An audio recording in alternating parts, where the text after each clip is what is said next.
Kitces' head was bobbing to the music there. Absolutely. Howdy. Absolutely. I can get into it a Love little. it. It's better than my intro music that you wonderfully grabbed off of our office hours video, which was like a 7-second ditty. I think I bought off of Upwork for $5. So I'm glad it's getting some mileage to your audience. Let's see. Howdy, y'all. Welcome to another episode of Retireholics. My name is JD. You can call me Jimmy Dean if you want to, even though that's not my real name. I'm partnering up today with three tumbleweed watching, Wrangler jeans wearing, tobacco spitting, cow tipping, rodeo watching, cousin Marion. These three roughnecks are the best 401k slinging cowboys west of the Mississippi. Dirty Chad Johansson, Fast Draw McNeil, and everybody's favorite rodeo clown, Robe Guy. Welcome, y'all. We're fixing to get the show started real soon. That's the show that 401k specialists called a disaster akin to New Coke. Yep. And if you're from Texas or Oklahoma, and the California guy just offended you with that little makeshift accent, I really don't give a shit. Fuck you. Blah, blah, blah, blah. Welcome to another episode of Retireholics. Justin, and we got a big guest. We got a really big guest. I don't know how long I'm going to keep doing this accent, maybe the whole show, but we got a really big guest, Justin. I'd like you to introduce him in the audience out there. You rate Justin's little intro of Mr. Kitces here on a 0 to 10 in the chat bar. We'll see how he does. Take it away, Justin. I didn't realize how big he was until I went to the Google machine and noticed something that I don't think we've had any other guest actually have. And I was super impressed. And I fact checked this. I went to Nevin Adams, Mark's BFF Fred, checked out Jania, Jeannie, Shamanda, JD. Nobody else had this. This guy has a Wikipedia page. Oh, yeah. All right. And I read through it. I'm like, holy fantastic. shit. Right? That's but let me legit. ask you, Michael, there's a lot of personal shit in there. Did you just write that up to make yourself seem more legit? No, that is it's an anonymous fan of the blog. I'm pretty sure I figured out who it is, but between what I write about on the blog and what we put out there in just media stuff, like it's the modern internet age. Like you can find pretty much anything about anyone if you want to. So yeah, someone sleuthed me a lot. It was kind of flattering, tiny bit creepy. But like this is the modern social media age. Like I've just decided we have to get used to this as reality now. Nothing's private anymore. Once the show actually posts tomorrow, I'll go back to the Wikipedia page. It's going to say guests of the Retireholics in there. Who throws content in there? Yeah, we should do that. Yep. Anyways, he's a man of many talents, dabbles in theater. He's a former EMT, former hacker, or maybe he still might do some of that shit. Co-founder of XY Planning, Active Pay, smattering of other companies. Head of planning strategy for Buckingham Wealth Partners, author of the Nerd's Eye View blog, father of three, recipient of the Hart Financial Planning Award. Ladies and gentlemen, the man in blue, Michael Kitces. Wow. Thank you. You remember, I can't believe you remembered all that, Justin. He's been practicing man, for 3 days. Nines. Oh, fuck, I got an 8. You got a whoop. Oh, 9. 9.25, 10. You got the man in blue at the end. Like I was sold on that. Freaking. Oh yeah, solid. Josh did call you out. It's advice pay because you get paid for advice. I named companies. You said active pay. I'm sorry. I suffer from dyslexia. We try to name things as literally as possibly can. I also have a business called New Planner Recruiting. Guess what we do? I got a guess. Sell tacos. Cool. Nice. Keep it simple. Leave it to Itzo to call you out on that. Let's see. Housekeeping. Make sure you're in gallery view because that's the best way to view it. We're going to be playing CBC.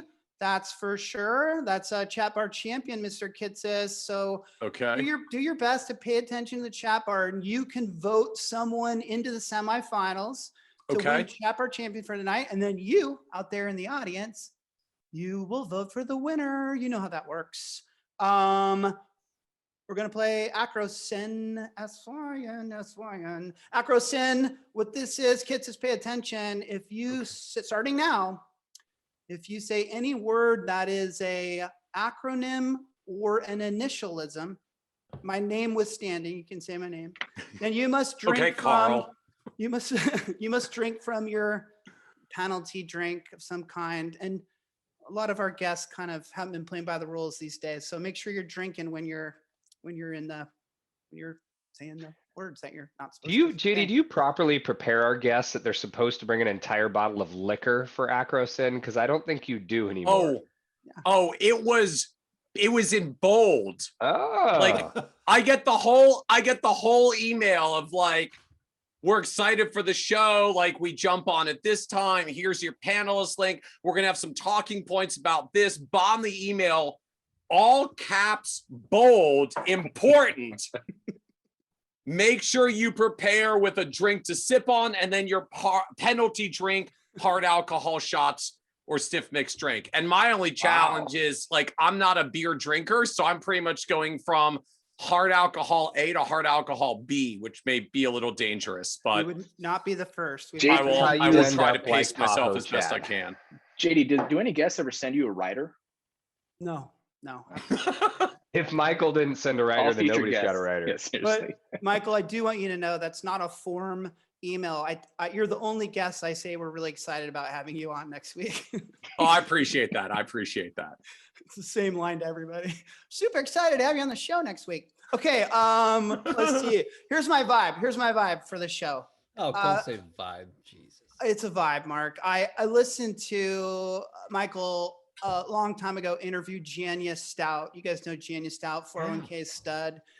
And it was great, by the way. We were able to learn a lot. And we've had Jania on the show a couple times. But I quickly learned that even though Kitces is a financial services god, just big time royalty, he doesn't know that much about 401k. I was kind of sitting at home going, this guy doesn't know 401k, man. So I think that that's a good thing today. I would like for Michael Kitces, if this is okay with you, Michael, to kind of be the spokesperson for what I'm going to call financial planners. Is that an okay term? Yeah. Or label? Absolutely. And so I think it'd be really valuable for all the 401k pros in the audience and for us to hear from that group because we're pretty myopic. We just live in our world and don't pay a lot of attention to your side of things. So I think that'll make for some fun conversations today. Let's dive right into it, okay? Question number one, and I'll put this to Mr. Kitces here. We are on the precipice of some big changes in our industry.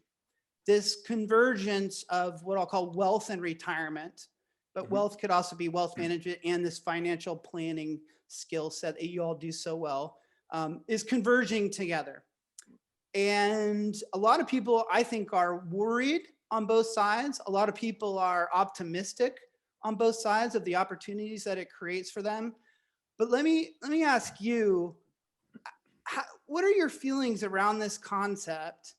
And how do you feel as a planner, or how does the planner community feel if a lot of these 401k guys and girls, these 401k pros, are now planning to go after these participants in these plans and offer them financial planning in one shape or form? Are you pissed? Are you concerned? Are you ready to battle? What say you? So I have to answer this from a few different angles. So from the industry at large, from like the financial planner industry at large, I think frankly, most of our side of the industry is basically unaware this is happening and just flat out doesn't have it on the radar screen. Or we view what we do as so different, so individualized, so personalized. The mentality of the financial planner world is like, y'all do the big plan stuff for a zillion people at once. We do the individual planning stuff one client at a time. And for so many of us in the individual advisor world, like our trigger event, game on for us, is the moment that they leave your world, i.e. they retire and there's now a retirement rollover event. And that's game on for us. So not even necessarily viewed as an overlap, at least historically. Like when your world ended was when our world began. Now, as you said, and I agree, like I think that's changing. I frankly think that's changing in a way that ultimately will be positive for consumers, positive for financial advice, and really crappy for a lot of independent financial planners, frankly. Because so many of us have attached our businesses to basically the 401k exit event, from our end, the IRA rollover event. Like IRA rollovers historically were glorious. That's Oh, you're kidding. Yeah. All right. Individual retirement account. So I have to do the penalty version? And by the way, it's not a shot. It's just a sip. Just a little sip. No, you're not getting the whole shot off. This is way too much. Just a little sip. I get what you're saying. This show's way too long for a full shot, but I am. I am pouring some. Oh man, you can't see it on the screen. Some lovely Patron. So we're gonna sip very gently here. I get what you're saying. It's a good penalty.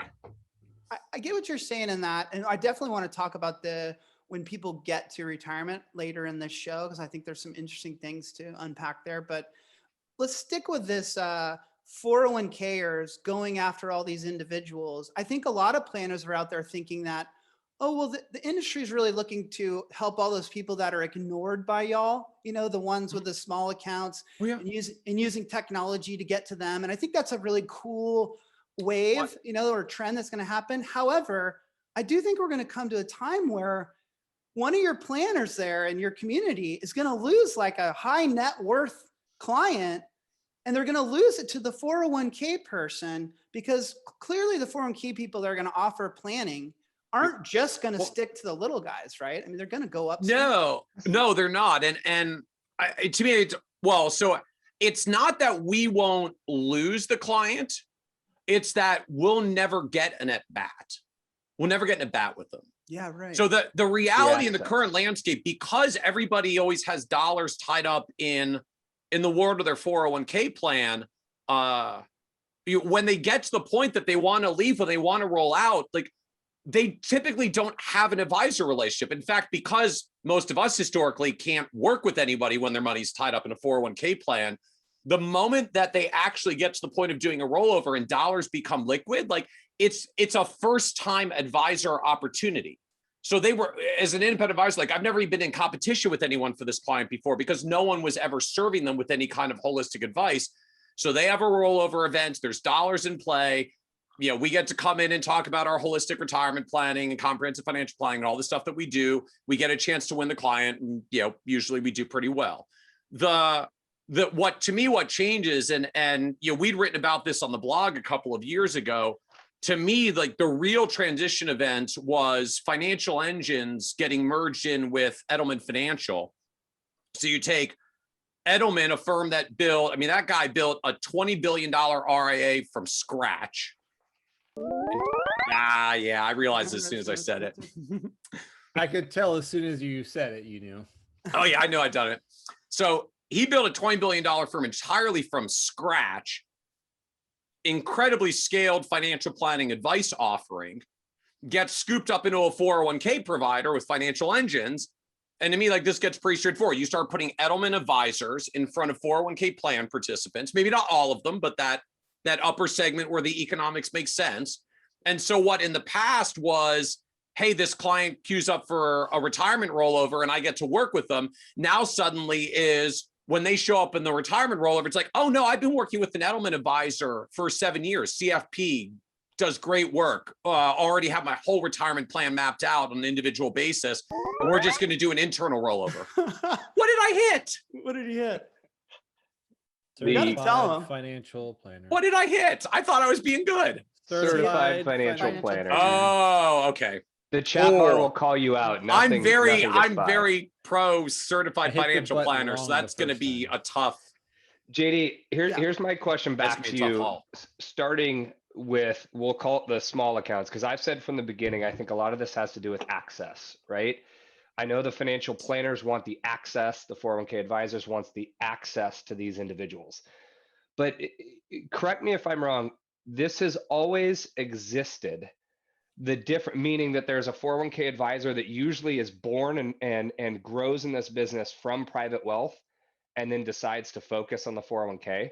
So they've always had a planning side to them. And most of them partner with a financial planner, someone that they're doing the private wealth with, if they're not doing it directly. So now what I believe is the real difference, what we're seeing as emerging is that we're creating technologies in an effort to service the average working American, not the high net worth working American.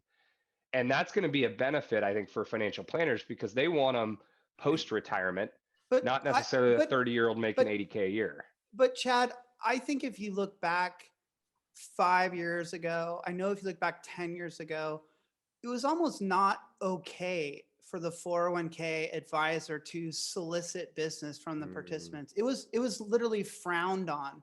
I think we're using that term too loosely. I mean, when you say 401k advisor, I think Jania Stout. I think Alex Astley. I think these folks that are solely focused on 401k. But I think the vast majority of people that are selling 401k plans or consulting on 401k plans aren't 401k advisors. They're advisors. And they're doing some 401k business. But I still believe. Well, I would venture to say I'm not even sure they're what I would call advisors. They're insurance and investment company salespeople who represent companies that sell them. I mean, they may not even necessarily be giving advice and charging for financial plans. See, look at Kitces. I'm with you. He's got dinosaur viewpoints on the 401k. That's a long time ago. That's when I started. That's how it was. But it hasn't been that way for a decade. Those are the people I still hit and see around our area. There's not that they don't exist. They're there. They're still there. They're out there. Well, because then I live in individual consumer land. So like I'm talking to, dude who owns the, garage maintenance station up the street. Like I realize you guys are in a mid to large size 401k plan environment. Well, I don't see as much, but at least small plans, I still see a lot of those guys.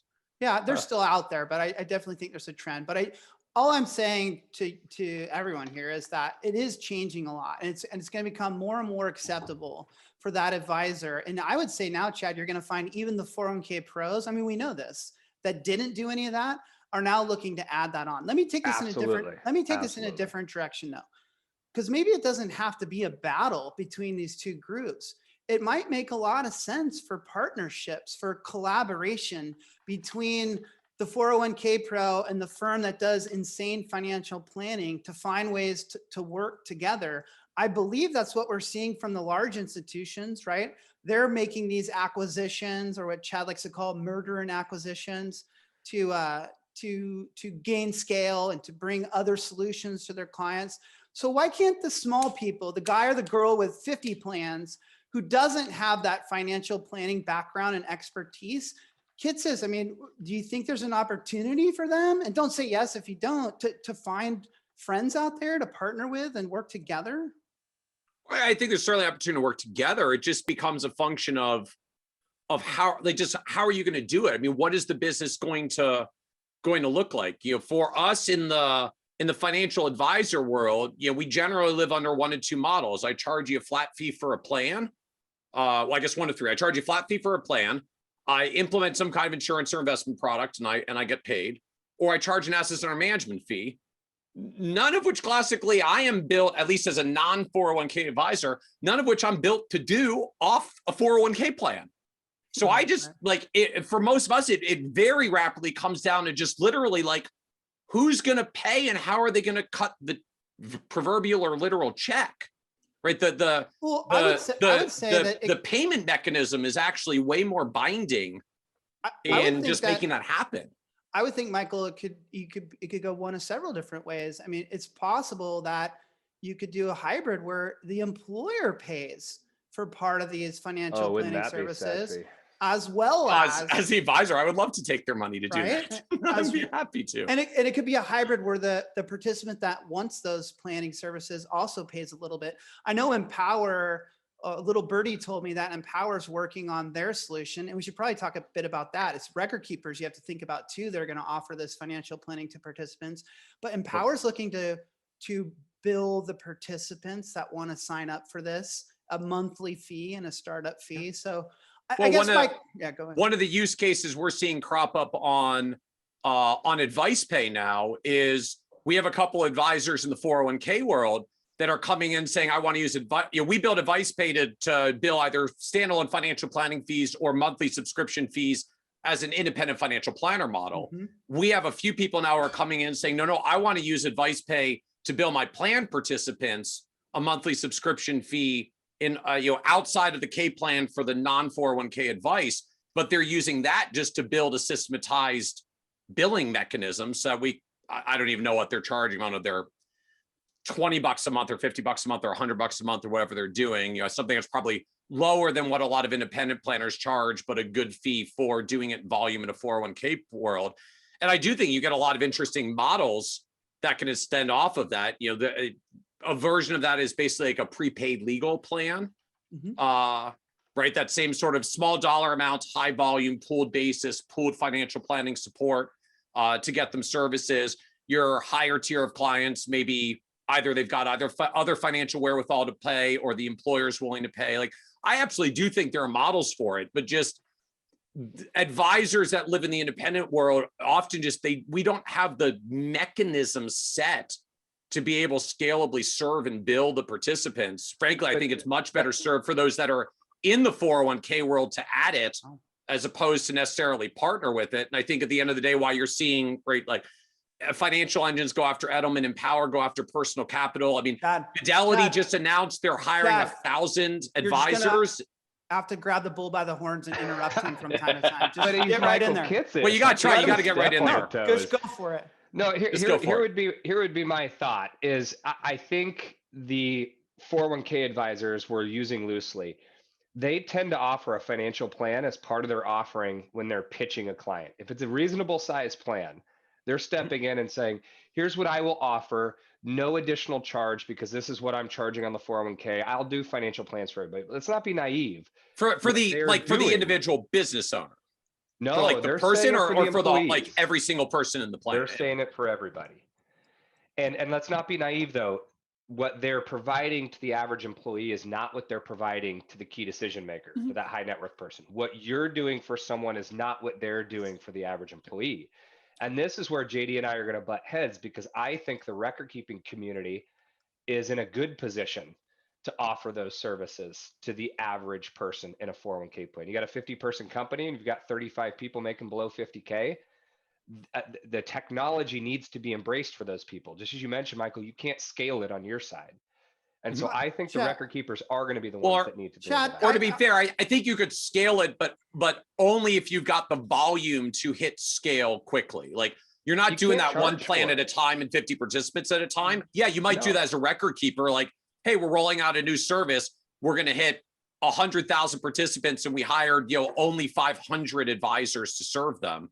And just like instantly live at a level of scale that virtually no independent advisor has. Chad, the Edward Murphy of Empower was on Ross Marino's podcast Outcomes, and he surprised me. He's really cognizant of the advisor, right, and his relationship with them. And he said, "Look, yes, we're building these tools to your point to service all these, at scale, all these lower end people. I shouldn't say lower end people, not the high net worth people."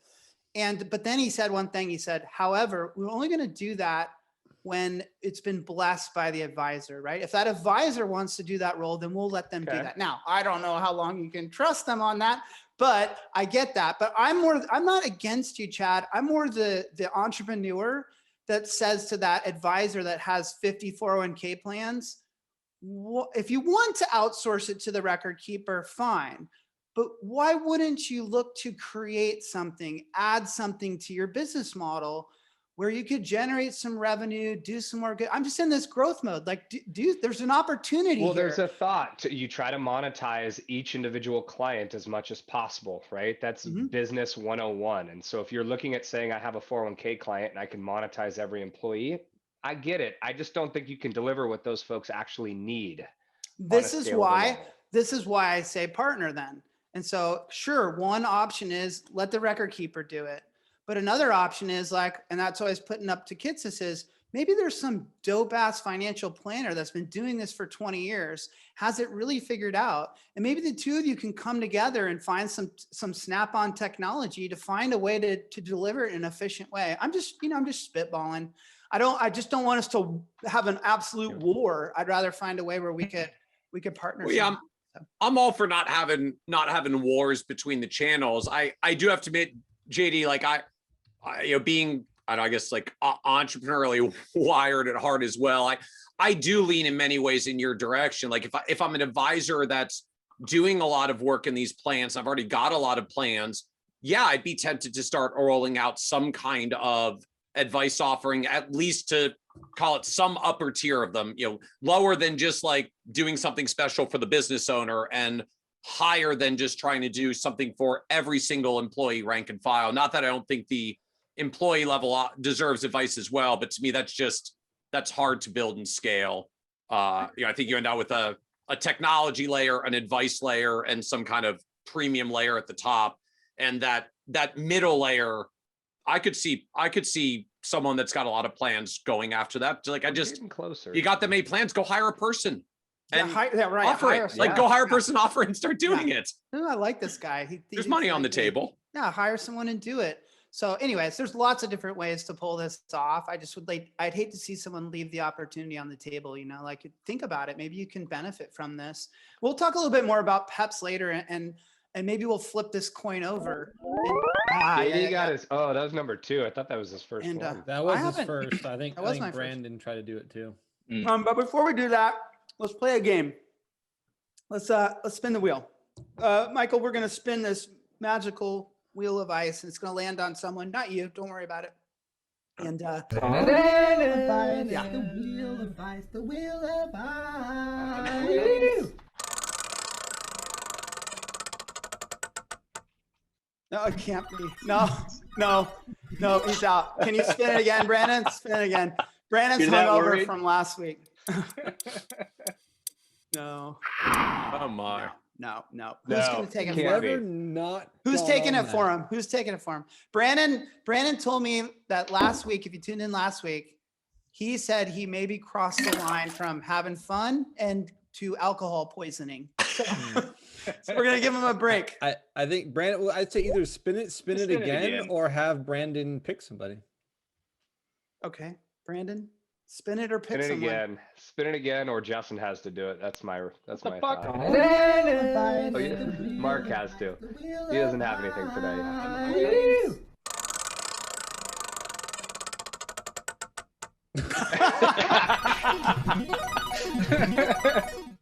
Okay, I'll do it. If I'm home alone. I'll do it. I just popped it. I'll do it if I'm safe. Cheers. Kitces, Well, hold on. tell the No while pros? we drink Smirnoff, tell the audience about your most recent blog post or your video with Carl, whatever the fuck you want to talk to them about. We're going to drink this. Go ahead. You have the floor. Oh man. All right. Oh, well, at least blog post. Sorry. What went live with Carl today? Oh, we got super touchy feely today. So for all those advisors, a lot of advisors on our end, because we're so living in the individual client world one at a time, a lot of advisors get so wrapped up in individual client relationships, it like messes with your head. Like, can't get clients out of my head, can't focus on my own stuff, can't get my own life going. We do see a lot of advisors that really get stuck that way. So today's episode with Carl was all about like getting your client stuff out of your head so you can just enjoy your darn vacation. Guess what, Michael? You can't solve it with Evernote. That's not a tangible solution to the problem. It is. It works. Just get it out of your head with Evernote. It works. I was trying to impress you that I actually listened. I know. I appreciate it. You listened, or you at least like Control F find in the transcript. So I appreciate that. And you guys do get really sappy on those shows. I love it. Like, you go deep. And if you call me a surfer hippie, Carl is 100x the surfer hippie to me, man. I feel like I want to sit on that guy's couch and tell him about my problems, and he can help me out. I mean, he's deep. Yes, he is.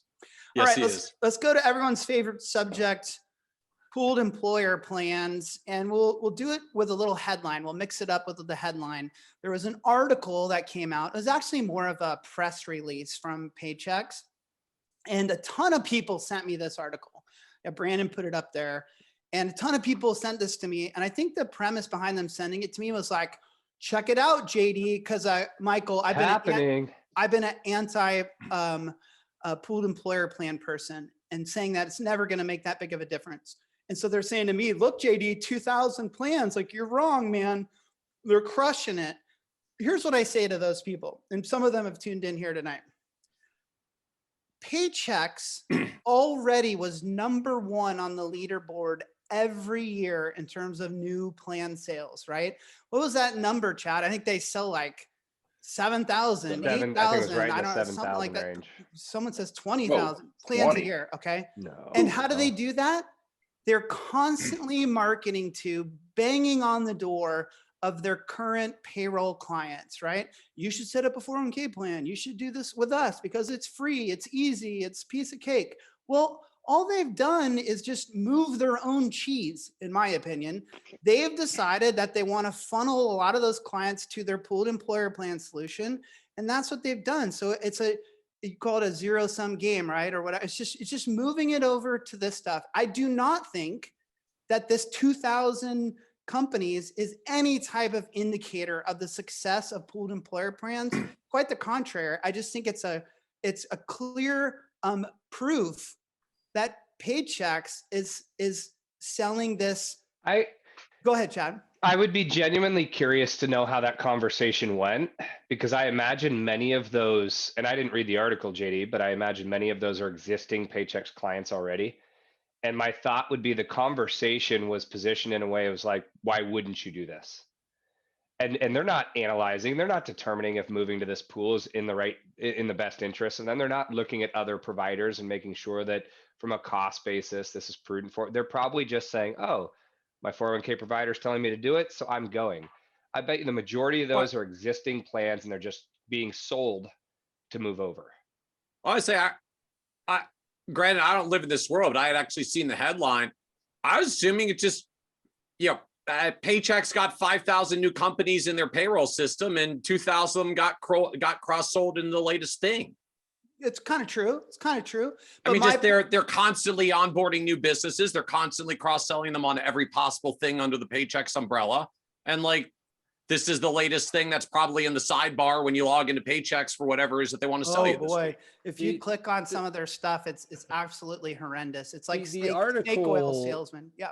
I mean, again, this is just one article, but it does state that these were new, like that these were they were sitting on the sidelines, non-established. So I'm not trying to combat JD and Chad on that. I think they're new too. I didn't say they weren't new.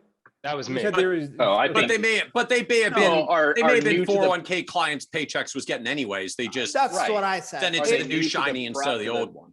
They were going to sell 8,000 plans anyways, and they just ended up sending 2,000 this way. Here's my problem with it. A couple of people called me haters in the comments, and I love that. Bring it. It's not that I hate this. It is I hate this system. Let me be honest with you. I hate this fucking shit. And here's why. Paychex is the CheckSwing is the pooled plan provider. Paychex is the record keeper on this pooled employer plan. Paychex is the administrator, the compliance administrator on this pooled employer plan. Paychex is the payroll provider on this pooled employer plan. This is bullshit. And I don't even know, this is like riddled with conflicts of interest. And I don't even know how it exists going forward. But so there, call me a hater because I'm a freaking hater. And I think this thing's stupid. But I think what you're describing, JD, is what happened, right? Like, oh, we figured out a new version of 401k plan where we make even more margin in every possible way that we can take a piece of every single layer of the stack. Like, yeah, every person that gets onboarded is now getting pitched the pooled employer version. To go against JD, myself, go, Mark. I'm just curious. You're hating on them, and I say that loosely. I know you're not a hater, but right now, what's the difference than when they were just selling 7,000 to 8,000 to 10,000 new plans on their platform where it was still the same thing? Because I just knocked your microphone. Just because it's a pooled employer plan, are you pissed off about? Like what is really the difference there? Yeah, it is. And let me ask you this: what's the role of the advisor? They probably don't have one. I don't think they do on a lot of these, and I don't know that for true. So I don't like that. Secondly, I don't like the fact that it's got all these conflicts of interest in it. Before that, you could have been out of Paychex, but you still have some choice in a lot of these areas. They're just shoving you down this. Here's the argument that everyone out there in the audience should be making at me. For the longest time, I've said that there's really no efficiencies to these pooled employer plans. there's no economies of scale, there's no administrative efficiencies, but I was wrong. If you're the payroll company and the record keeper and the compliance administrator, whoa, and your paychecks, you've got some tech behind the scenes and you've made this really easy. And that is why Paychex would prefer to put these people into these pooled employer plans, is because it's going to be a better piece of cake for them behind the scenes. And there's so many reasons why I don't like that. And I discussed them before, and I don't want to stick on this. What's even scarier about that is, because we've all talked about it for a long time, is they are the compliance administrator on that, and they're doing it on a much more massive scale now too. I think if they keep getting, if that part keeps growing. So, and you know, is that data going to be scrubbed or, you know, validated or anything like that? Or are they just going to stick with the same model they've always done? And, you know, how many plans have we taken over where shit hits the fan when we start doing our testing? And Mark, they've never been good at it, even in the standalone space. And so now for them to rely on more of these efficiencies and more of this tech is just going to be more problems. And so it bums me out. But Michael, you got under on my last nerve when you wrote an email to me, and I won't read it all, but you talked about the non-401k centric dabblers. Yeah. And it was a pretty long one, but you made a really interesting point. You talked about the pooled employer plans and how someone in your school, like a financial planner, could leverage that to actually get into the retirement plan space in theory, because there's less for them to do. And you said that, hey, then they could offer their own model portfolios, your financial planner. They could offer planning to those participants. And you even said something that freaked me out. You said, oh, and maybe they'd offer the plan for free just to have so is there an opportunity for planners to get the upper hand now? And could they do it, dare I say this, through these pooled employer plans? I think there's some opportunity. I think there's some opportunity around it. You know, for the independent advisor side, again, just apples don't fall far from the tree. We all tend to come back to whatever our anchor business models tend to be. So independent advisor world, I'm usually either selling plans, I'm implementing products, or I'm charging assets under management. Independent advisors these days, it's pretty much assets under management or planning fees, financial planning fees. So yeah, if I'm an advisor who's got, whatever, my 100 clients, or a mid-sized firm that's got a few hundred clients, and somewhere in there I've got a dozen or few small business owners, I may not want to go through all the work of setting up 401k plans. Frankly, from our end, there's not a lot of dollars in it. There's not a lot of money in it. It's not a great opportunity for us relative to our core business model, which is why we either send a lot of it to you folks or let Paychex gobble them up. But if I get to live in my independent planning firm and say, I'm Smith Financial Planning, and I'm going to have the Smith Financial Planning pooled employer plan, our private branded thing for all of our clients, and I'm going to trick it out with all of my preferred financial planning strategies. So we're going to amp up the after-tax contribution permission so that I can do my mega backdoor Roth strategies, like all the tax stuff. You're such a planner. You're such a planner. All the tax stuff that we love to do. So like, I'll trick out my pooled employer plan with all the highly leveraged stuff that we love doing from the planner direction. What is that? I wrote, ha, ha, ha. Michael thinks mega backdoor Roth is going to work in a small plan. Yeah. That's what I wrote. I'll figure out how to jam it in there if I'm doing it systematically for my clients and selling it, right? Like I can start building it up that way. I can try to do it for all of my, I can try to do this for all my clients. No, those are good points. They are. And it becomes appealing for us. If at the end of the day, I get enough economics by working off the client, yeah, I might give away the 401k plan for free. Right. If that's what gets me in the door for a small business owner that's going to have a $10 million liquidity event someday, my economic long-term value for not even charging for that 401k plan gets very compelling very quickly. 3P says pimp your plan. No, and to me, even just hearing that concept, it should motivate everyone to think about it doesn't matter what side of the fence you're on or what you do, to think about like, okay, how do you want to try to maximize this? My only anti-pooled employer plan comment would be like, you could do all the things that Kitces has said in a standalone plan. Like you don't need a pooled employer plan to do it. But I understand you all are going to keep taking that. The appeal from our end is if I can get if I can get either if I can get my models in there so I can actually get my investment management fee. Obviously, now we're going right down the same conflicts of interest that you're raising on Paycheck. So totally get the conflicts. But if I'm sitting there from the advisor end, like, this puts business opportunity when I can take my models and put them into my client's pooled employer plan that I'm running for all my small business owners. Like, now I can scale my advice investment management business into a bunch of my 401k clients that I can't necessarily do right now.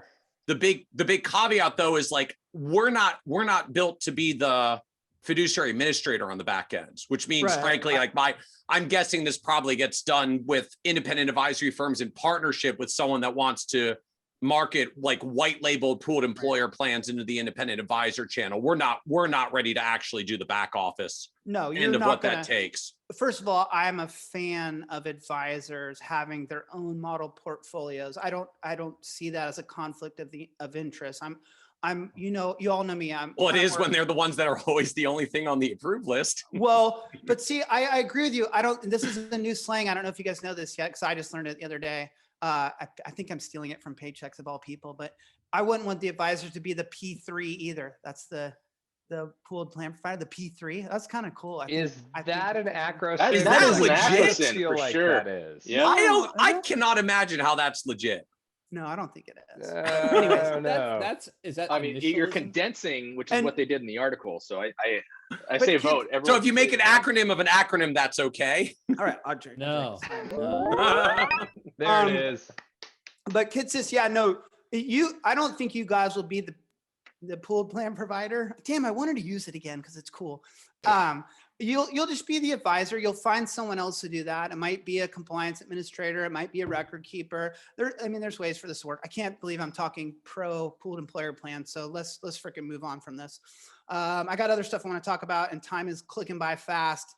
One of my favorites, and I think it's one of y'all favorites. Let's spend a few moments with Drunk Mark. Oh yes.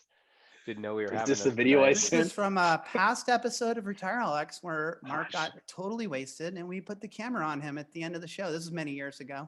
This is after a golf tournament, I believe. Brandon, are you there? You know how Mark does his end of the show moment? You should do it like at the dinner later. Run it, everything. This was amazing. Oh shit! It's exhausting trying to make those guys look good, you know. That's it. It's short. Dude, I thought it was when I say, what did you say, Mark? When we were at the golf tournament? Wasn't it when I say 401, you say K, and he grabbed the microphone and was yelling at the front of the dinner? Something like that. What's up, Malcolm? You want me to pull that one up? No, you have that? Yes, but look at Mark's kid. We're getting derailed. Mark was hammered we were at an industry golf tournament that we sponsored. He grabbed the stage, grabbed the microphone, and chanted to the audience, "I say retire." What did he say? When I say retire, you say Holics. That's what it was. Retire, Holics. Here, let's watch it. Oh no. I did not plan this. Shit.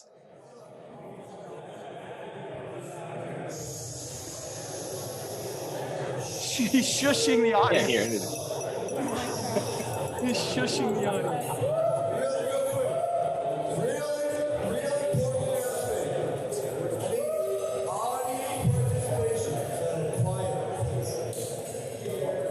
How does Brandon have it?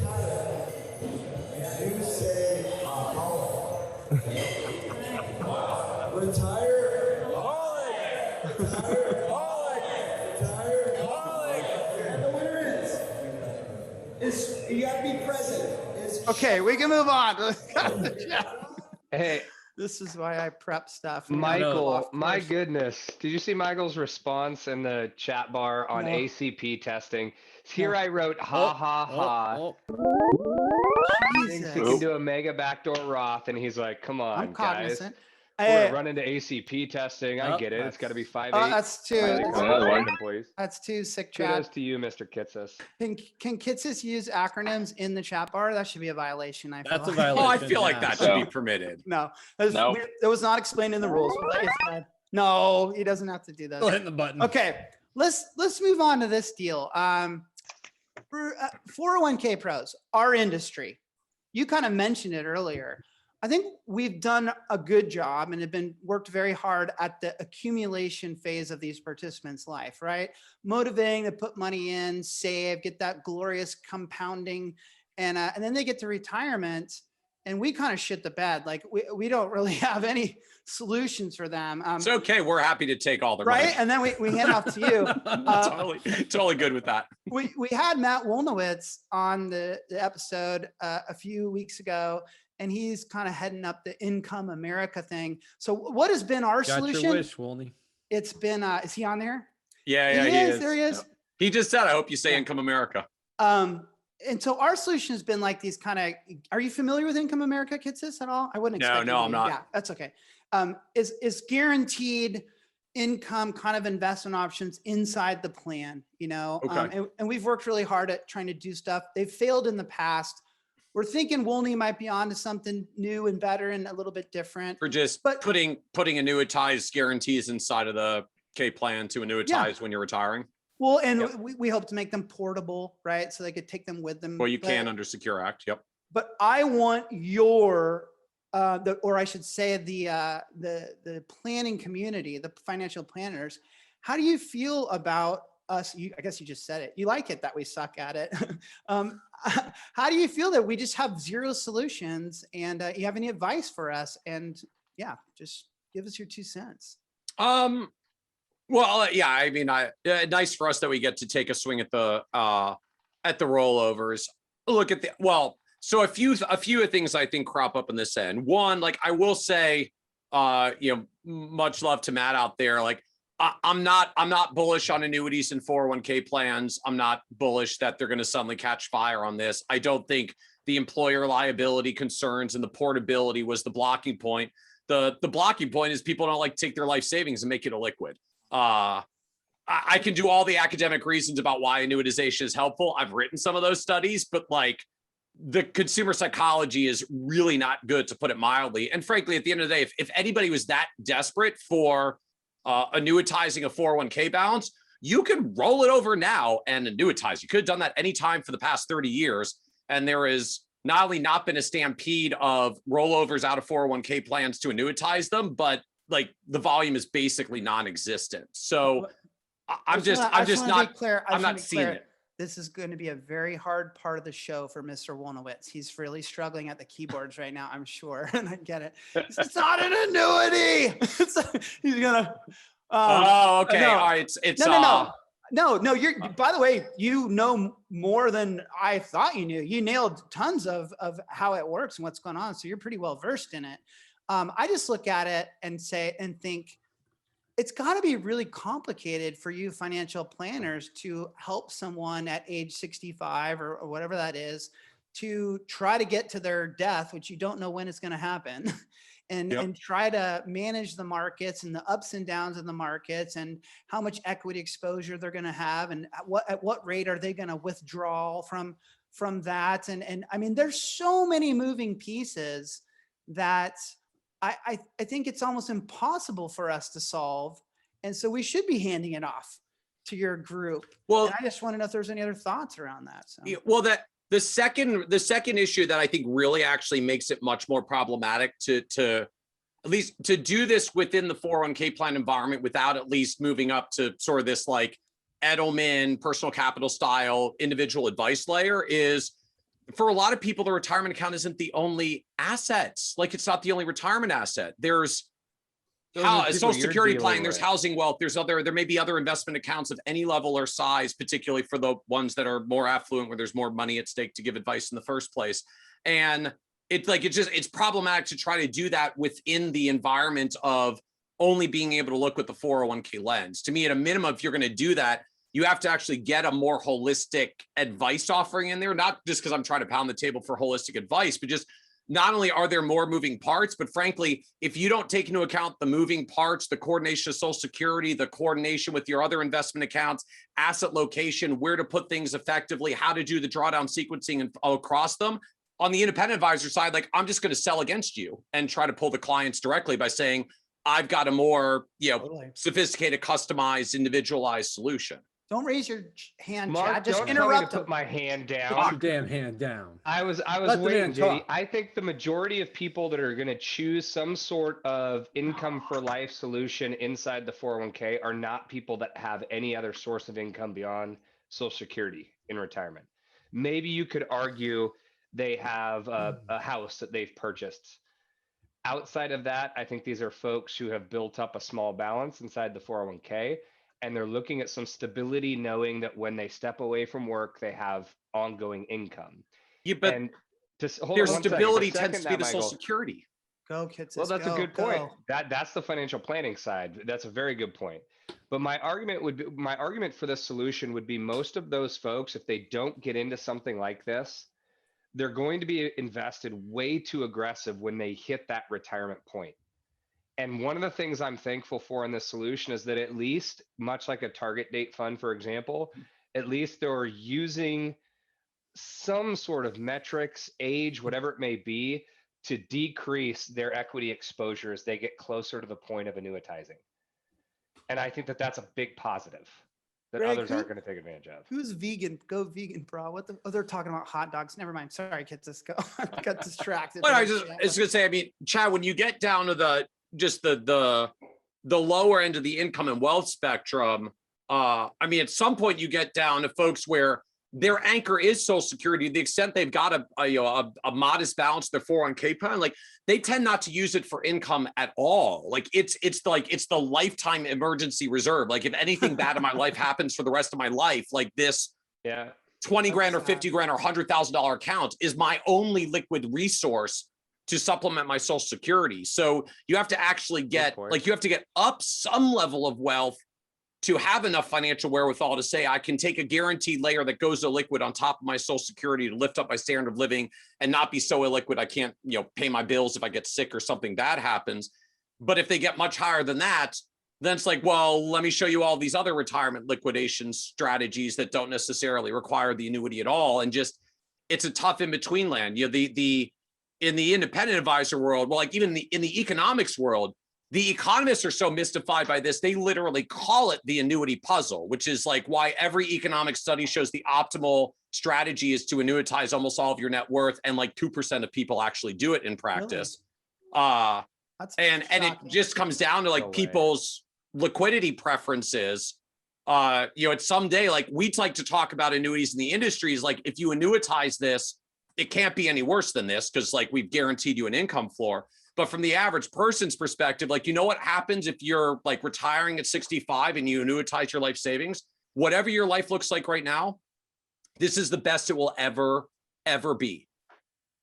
As good as it gets is right here today, because you have just given up every possibility of like upside and hope and the rest. And like, you can't tell a retiree on the cusp of retirement, like, what your life looks like today is the best it's ever going to get. So I have sympathy for some of what Matt's looking at. I'm seeing a little bit of the chat of it's, Retire One Aria and a couple others have put some products out that like it wraps an annuity wrapper around an investment account without actually forcing you to give up the liquidity, ruin contingent annuities and some of those structures. Like, I do think, I guess getting to Matt's question, like, I think that helps some of it, but at least for the products I've seen on that end, because I get pitched on some of them as well, like they're still fairly expensive. Like no knock on them, just guaranteeing risk is expensive in a volatile investment account. Yeah, it's a risk when you're the one guaranteeing it. Particularly because if you're an annuity company and you guarantee everyone at the same time, if a bad market event happens, everybody makes a claim at the same time. Like it's the antithesis of risk pooling. Like annuities work because not everybody lives or dies at this, not everybody dies at the same time and it spreads out. Life insurance works the same way. Ruined contingent annuities are problematic because they concentrate the risk. When the market tanks, the annuity company has a claim from everyone at the same time. It's the same reason the variable annuity guarantees blew up in the financial crisis. I just want to be clear. Woolnowitz says it's 1.31 basis points all in. Go, Woolney, leave. Like, don't do this damage to yourself. Chad, it's a better number. I'll give Matt credit. It's a better number than I've seen from some of the other products getting pitched. Chad, you got a question that Itzo had that you want to? Itzo had brought this up in a conversation I had with him a while back, which is you're kind of, correct me if I'm wrong, but you're rebranding the whole financial planning to life planning. Is there a difference between those two terms? Is there an actual difference between those two terms in your mind? I kind of go back and forth. I think I would lean towards so there's a camp in our world that says life planning is just financial planning done right, done well, where you get to the appropriate level of depth for a client's, goals, dreams, hopes, and wishes, and really delve deeply enough for them. I think that's true and valid, but the reality is life planning conversations at the level they have is deeply time intensive work. And it's not something you can scale or fix with technology. It's just like, if I'm going to convince a human being to view their entire life in a different way and change their relationship with money after their entire lifetime, like that's a couple of conversations. In fact, that's probably like a few years of financial life planning therapy, basically. And not to knock my friends that do life planning, but like you get some deep, long, very personal conversations that stretch out over many, many meetings. And I love that. And I think that's a cool offering. And I'd love to see everybody give that. But I'm also just like a practical realist that just economically doesn't work. I think to it do was you, in mass at that level. I think it was you and Carl. Would you classify this as life planning? Because this is outside of my normal stuff. I think I heard you guys say like one of the most impactful things that you could do for a client would be to like coach them to go ask for a raise. I think, that really kind of blew my mind. Like I never thought of that like a 401k guy, because by the way, our employers might get mad at us, right? Our clients like telling our participants to go ask who pays our bills to pay them more, but it made a lot of sense. Hey, to me, JD, like, that's time well JD. spent. Yeah. Can I get a raise? Yeah. You need to go get some coaching from a financial planner to tell you how to ask it the right way, Mark. All right. Hey, Michael, can I get some coaching? Well, you need to start with the value brought to the business over the past year and the economic impact that it's had on the growth of the business. And I don't know what any of that Mark, means. you're not getting a raise. Well, and that's not going well for you. No. I have sponsors on a robe. Does that help? Is that a little bit? Okay. Michael, I'll let you mull on this a little bit. We're going to end this show in about 3 minutes. We're going to do a little chat bar champion here. So think about someone in that chat bar that you've really liked. But we do an after show where we stick around and talk stuff. Now, you do not have to stick around. You're a big shot, famous dude. So you got a family. You can take off. And then what we do is we just all talk about you, and the chat bar talks about you. It'll be a lot of fun because I like that. That's a good time. Or you can hang out and we can talk about some other stuff. We got some other questions for you. The audience could throw some questions at you, but we'll see. It's up to you, buddy. Wow, No you've pressure. never afforded any guests that ability. Yeah. You can leave if you want. I'm trying to move the after show, massage it a little bit. I think it needs to redirect. Chat bar champion. Let's find one. Let's vote. I'm going to go straight to the sick guy. Chad's not feeling so well, everyone. He's got a little bit of the Rona. So, Chad, he doesn't have Rona. He just got cold. I do vote? not. I've already been tested and it's a negative. I had a few names written down. I think that three-piece. It was between Brad and three-piece. Three-piece had a solid night. one. Three-piece is my vote. That's Tom Condren. Yes, nice. Three-piece. Justin, who's your vote for chat bar champion? Ooh, it was tough. He was on there. Sherry and Daniela were on there. All past Daniela winners, was right? I don't think Tom's won. Oh. I don't think Brad has won either. Oh no, Brad did win. Well, guys. Don't be like picking people because they haven't won before. You pick the best person in the chat bar champion. I don't care if Hackler wins every I'm going week. Daniela. No sympathy votes. Yeah. Daniela. Yeah, Oh, Mark, just pick Sherry then. Don't tell him who to pick. Shut up, dude. I was all for Daniela, and you know what? I don't really care. Daniela gets 2 votes from us, so she gets double. Mr. Kitces, who's your vote for chat bar champion? Oh man, I was sitting right there between Daniela and Tom as well. That's tough. I think I got to give the shout out to Daniela for the callback on $300 Wells Fargo financial plans from the 1990s, which is a beautiful bit of financial planning industry history. Good one. I like. There's a couple of people making some last minute home run Second swings, place. which I like. Fake knives. I'm unlike you, wussies. I'm going with Greg Greenfield. He's solid. He deserves it. Was good. Every week. And just because he's won a lot doesn't mean you leave him off the list. Okay, those are the finalists. And now it's you out there that get a vote. I think I saw Kate Clark. Kate, were you here for the intro? Did you hear my accent at all? Because it was kind of motivated by you a little bit. Oh, she didn't. It's Well, Chad you'll have Verona's to go gotta back win. to YouTube and watch the replay because it's a good go. Blah blah blah blah. Let's see. I'm seeing the results come in. You guys are not, and someone's walking away with it, sorta. Yep. Gotta yep. be Chad's Rona. Yep. Chad's Rona's running. It's Daniela Moises with FF. Way to go, Daniela. That's How do you say that with an two-time- accent?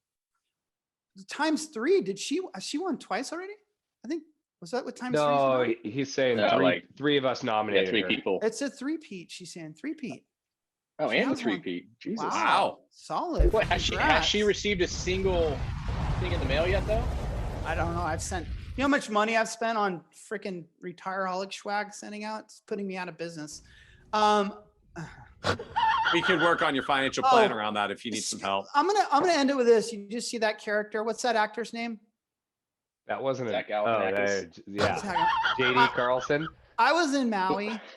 Oh, sorry, Mark. I know I'm not supposed to talk about Was he when I was in there? Maui. I was in Maui. No, and I was walking down the sidewalk by the beach, and there's this drunk dude. He was like 6'4", and he was with his hot wife, and he was like a really attractive, tall, drunk guy. And he looked at me, he pointed at me, and he started laughing, and he goes, "There's the guy from Hangover. That's the guy from Hangover. Ha ha ha ha ha."